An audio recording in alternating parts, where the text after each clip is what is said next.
At the Fig Tree Crossing Point in the Mara Triangle in Kenya, the river has been carved over centuries with endless force. Perpetual ebbs and flows have led to successes and losses, exposing the highest banks for hundreds and hundreds of meters. The white-bearded wildebeest has strategically chosen these banks as their point of crossing. On this day in August, after walking across the savannah for months and months, the numbers of wildebeest started building and building throughout the entire day, culminating in the eventual moment of directing their energies towards operationalizing their crossing of the great, mighty Mara River.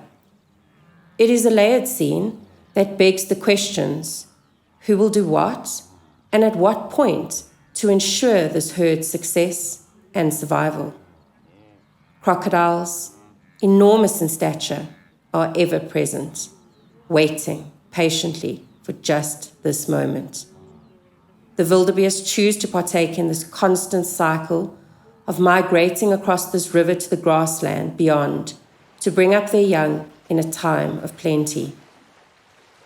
Only a trained eye with years observing the seeming chaos and apparent lack of direction will know that the herds will gather in large numbers, and in a show of brute force, they will enter the waters from these heights as an orchestrated operation, directed and intentional.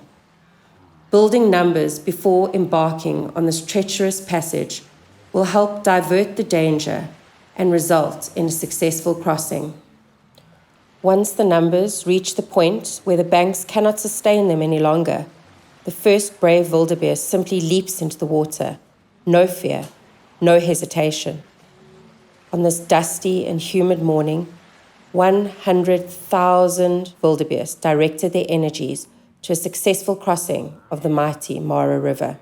From a distance, the entire spectacle may be seen as chaotic, with little direction in the operation.